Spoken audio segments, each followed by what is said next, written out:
Olá, estamos aqui de volta e hoje com o estudo de número 31, conflitos familiares.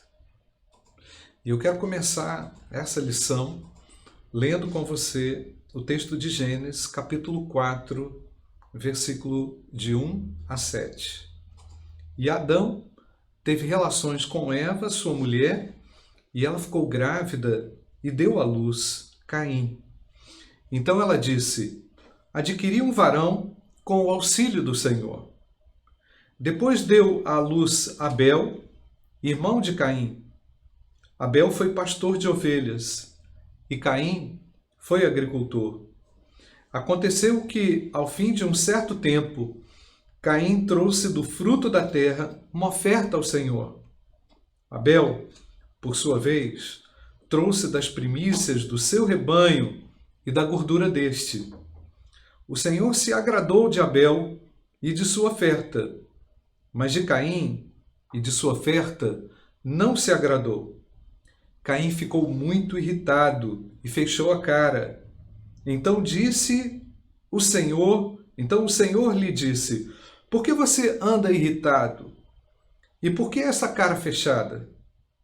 Se fizer o que é certo, não é verdade que você será aceito?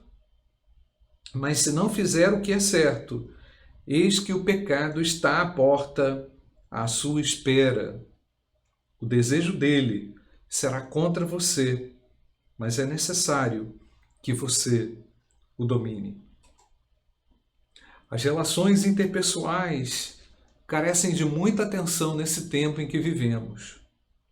Vive-se dias de muito corre-corre, falta de tempo, diálogos escassos, individualismo excessivo, descontroles diversos. As pessoas estão impacientes, não é? Há, aliado a tudo isso, uma imersão do indivíduo nele mesmo, individualismo muito grande, individualismo exacerbado, não é? E fora todos esses elementos, o indivíduo está muito lançado nas redes sociais, né? Voltado para pessoas de muito distantes do relacionamento dele, né? Julgando ele que esses relacionamentos externos, através das redes sociais, podem ser próximos, enquanto as pessoas que estão próximas estão distantes.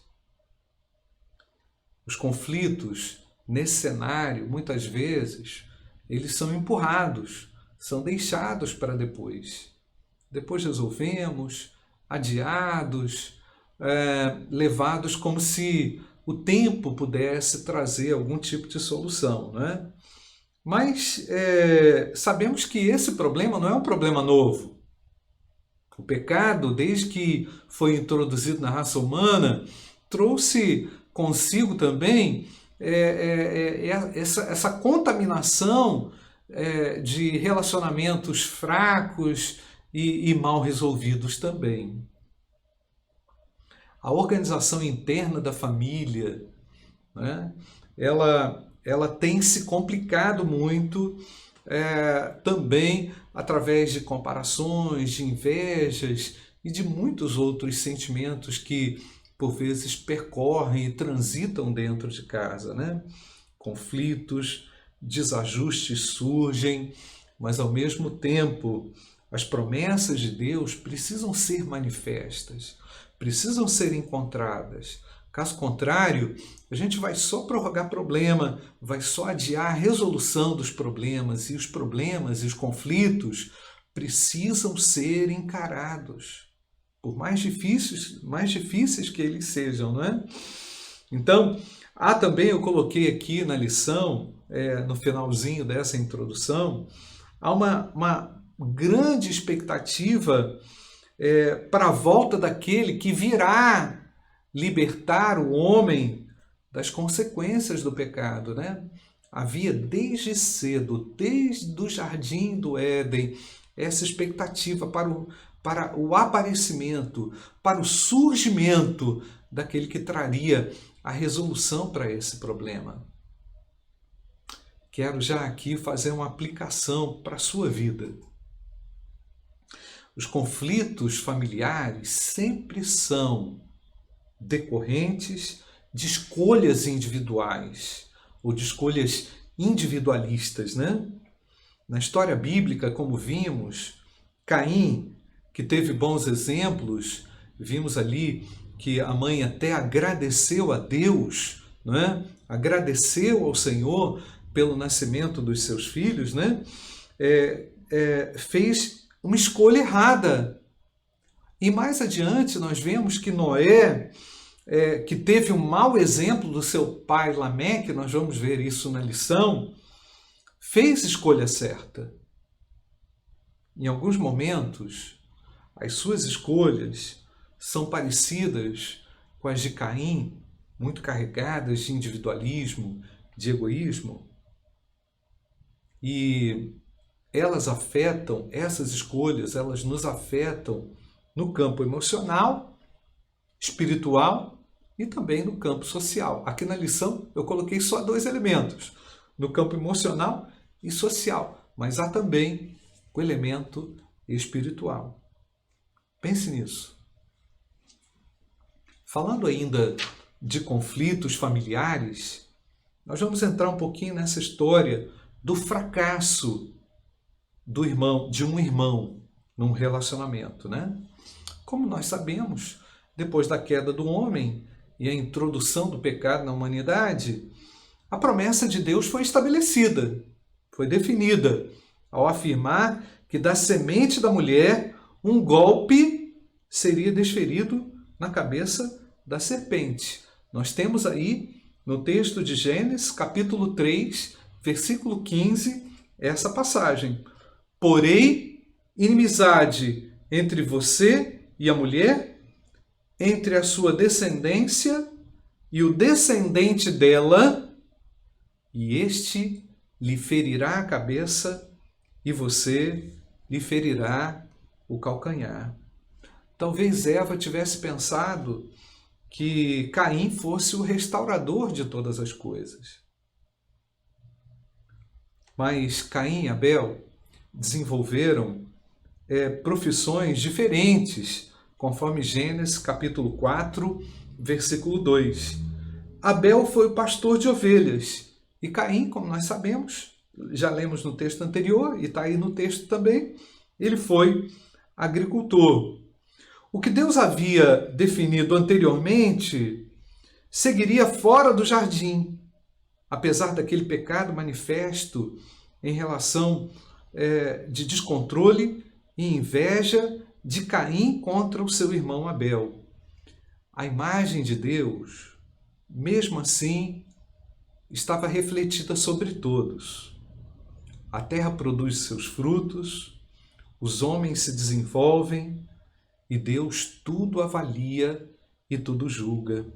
Certamente, Deus estava atuando e esteve atuante, verificando o comportamento dos homens desde o início.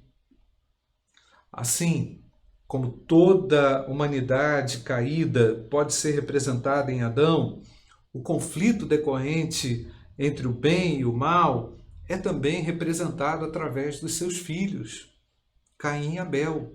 Ali nós já vemos uma batalha nos relacionamentos. E como isso é desgastante, não é, gente? Como é difícil a gente ter uma relação complexa, às vezes, dentro de casa, né? Com irmãos, pessoas tão próximas, né? O conflito entre esses irmãos tem que ser encarado como essa dura e difícil trajetória da humanidade. E uma dura e difícil trajetória da humanidade também em se reconciliar com Deus. E da própria humanidade de se reconciliar com ela mesma, né? Observa-se em Caim e Abel um grande anseio, um grande desejo ali dos dois, que era o quê? Agradar a Deus nos cultos que eles apresentavam a Deus, né? Um culto sacrificial realizado por Abel, ao ter apresentado uma atitude e ofertas que foram aceitas, e Caim, por atitudes e ofertas que não foram aceitas. Nós vimos isso lá no texto de Gênesis capítulo 4, versículo 3 e versículo 7. Né? Aconteceu que ao fim de certo tempo, Caim trouxe do fruto da terra uma oferta ao Senhor, e Abel, por sua vez, trouxe das primícias do seu rebanho e da gordura deste. O Senhor se agradou de Abel e de sua oferta, mas de Caim e de sua oferta não se agradou. Caim ficou muito irritado, fechou a cara. Então o Senhor disse: por que você anda irritado? Percebe que Deus havia avaliado? E por que essa cara fechada? Se fizer o que é certo, não é verdade que você será aceito? Mas se não fizer o que é certo, eis que o pecado está à porta, à sua espera. O desejo dele será contra você, mas é necessário que você o domine. Caim, então, gente, eu coloquei aqui na lição, dedicou uma oferta de ação de graças. Abel sacrificou o cordeiro, demonstrando também uma necessidade de oferta pelo pecado. Caim fracassa, mesmo tendo uma atitude religiosa, e mata Abel, seu irmão. Caim, como assassino do seu irmão, recebe de Deus duas sentenças que estão registradas lá em Gênesis capítulo 4, verso 12. Eu creio que esse texto vai aparecer aí. Quando você cultivar o solo, ele não lhe dará a sua força. Você será fugitivo e errante pela terra. Destaca-se então, gente, que a Bíblia ensina que nada do que o homem oferece a Deus é aceito se as suas intenções mais profundas da alma não forem aceitas primeiro, conforme o texto de Hebreus capítulo 11, verso 6. Olha lá, de fato, creio que esse versículo vai aparecer aí, Hebreus 11, 6. De fato, sem fé é impossível agradar a Deus, porque é necessário que aquele que se aproxima de Deus creia que Ele existe e que recompensa os que o buscam. Nós vemos também no texto de Isaías, capítulo 10, capítulo 1, perdão, verso 10 até o verso 15, o seguinte: príncipes de Sodoma, escutem a palavra do Senhor, povo de Gomorra, dê ouvidos à lei do nosso Deus. O Senhor diz: de que me serve a multidão dos sacrifícios? Presta atenção, hein? Do que me serve a multidão dos sacrifícios que vocês me oferecem? Estou farto dos holocaustos, de carneiros e da gordura de animais cevados. Não me agrado do sangue de novilhos, nem de cordeiros, nem de bodes. Quando comparecem diante de mim, quem requereu de vocês esse pisotear dos meus átrios? Não me tragam mais ofertas vãs. O incenso é para mim abominação, e também as festas de lua nova, os sábados e a convocação das assembleias. Não posso suportar iniquidade associada à reunião solene. As festas de lua nova e as solenidades da minha alma as odeia. Já são um peso para mim, estou cansado de suportá-las. Quando vocês estendem as mãos, eu fecho os meus olhos. Sim, quando multiplicam as suas orações, não as ouço, porque as mãos de vocês estão cheias de sangue. Gente, uma aplicação muito importante, crucial aqui, uma vez que a gente está tratando de conflitos, não é? O conflito ele tem uma raiz espiritual. Deus conhece as intenções e as motivações mais profundas do seu e do meu coração, sendo elas boas ou más. E só Ele julga e pesa aquilo que está no nosso coração. Como você tem trabalhado os conflitos que podem ser refletidos no culto que você tem oferecido a Deus? Nossa, essa aqui é muito importante, gente. Às vezes, as ações mecânicas do nosso dia a dia podem não refletir o agrado de Deus, né? A gente precisa fazer uma introspecção mais profunda a respeito da nossa atitude religiosa, porque esse primeiro assassinato aqui, homicídio, perdão, ele tem a ver com elemento religioso, não é? A gente tem que pensar nisso. Vamos olhar um pouquinho mais adiante? O exemplo da arrogância de um pai. O errante Caim foi para Nod, terra de exílio, né, de um exílio, e lá ele fundou uma cidade. Dentre os seus descendentes, encontra-se Lameque, que foi o pai de Noé. Incrível isso aí, gente, a quinta geração. Conforme o texto de Gênesis 4, 19. E vamos ler também o verso 24 e 25. Não é? Lameque tomou para si 2 esposas. Olha só, gente, pecado grave. Deus tinha definido a coisa de um jeito. Lameque tomou 2. Foi polígamo. O nome de uma era Ada e o nome de outra era Zilá. E agora nós vamos ler o versículo 24 e 25. Se Caim é vingado 7 vezes, Lameque será vingado 70 vezes 7. Adão tornou a ter relações com a sua mulher e ela deu à luz a um filho, a quem pôs o nome Sete, dizendo: Deus me concedeu outro descendente em lugar de Abel, que Caim matou. Vamos olhar um pouquinho para esse texto.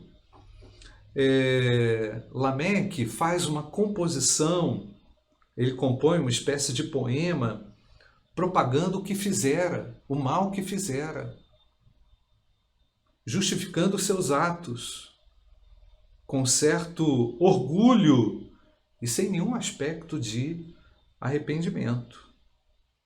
Lameque exerceu uma influência moral muito negativa, abandonando o modelo divino de família. Olha que problema, gente, quando a gente quer dar um jeito nas coisas. Houve um desenvolvimento, naquela época, a Bíblia fala que houve muito desenvolvimento tecnológico, a invenção de tendas, houve também expansão de áreas para a criação de rebanhos, instrumentos musicais e desenvolvimento também de metalurgia. Apesar do desenvolvimento humano, tecnológico, Deus olha com muito pesar para o desvio dos planos dele na vida dos homens, né? Desejando que a sua criação se renda a ele de volta e viva em conformidade com a sua vontade. A família de Lameque foi desajustada, não quis ver a Deus, fez a sua opção por deixar passar a oportunidade, não honrou o nome do Senhor e em contraste a isso, Deus cumpriria a sua promessa redentiva através de Noé. A dureza do coração, a imoralidade, a Bíblia fala que ela se propagou sobre a terra de uma forma tremenda. Os filhos dos homens, em meio aos olhares de Deus, conforme Gênesis capítulo 6, versículo 1 diz: quando as pessoas começaram a se multiplicar sobre a terra, né, e tiveram filhas, versículo 7 e 8 de Gênesis 6 também diz que o Senhor lhe disse: farei desaparecer da face da terra o ser humano que criei. Destruirei não apenas as pessoas, mas também os animais, os seres que rastejam e as aves dos céus, porque eu estou triste de havê-los feito.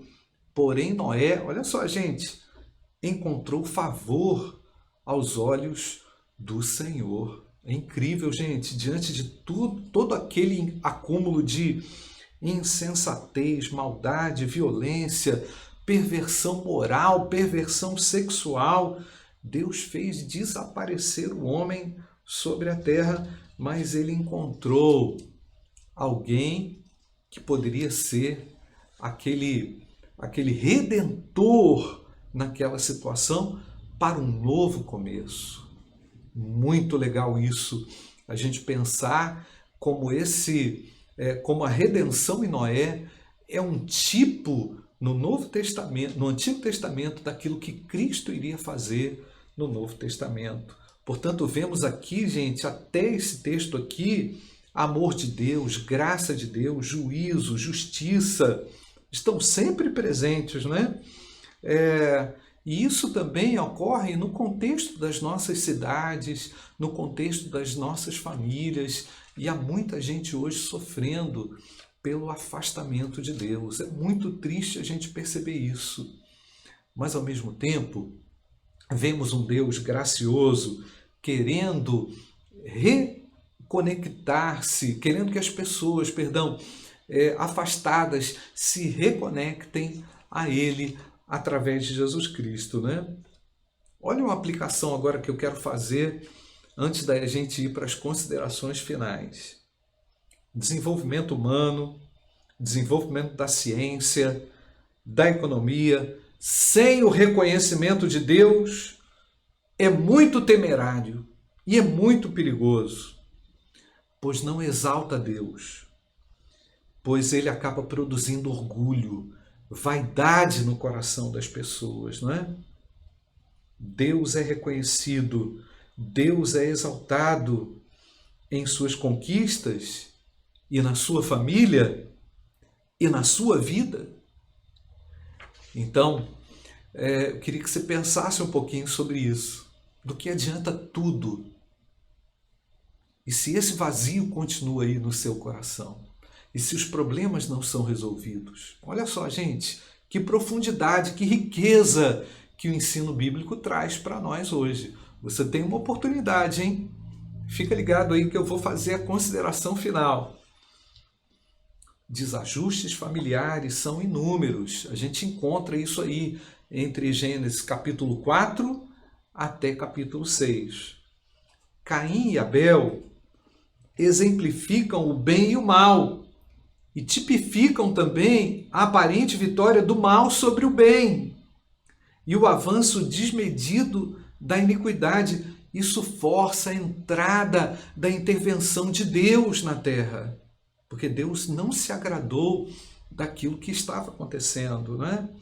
Caim torna-se o retrato de um homem carente da graça e do perdão de Deus. Olha o que o texto diz aí em 1 João capítulo 3, versículo 12. Não sejamos como Caim, que era do maligno e matou seu irmão. E por que o matou? Porque as suas obras eram más e as de seu irmão eram justas. O Senhor deu como perdida e sem reconciliação a humanidade criada, mas ao mesmo tempo a sua justiça e a sua graça andam sempre juntas a isso. E o que é mais maravilhoso, a ação maravilhosa de Deus, de justiça e de graça, sempre é atuante no meio do caos.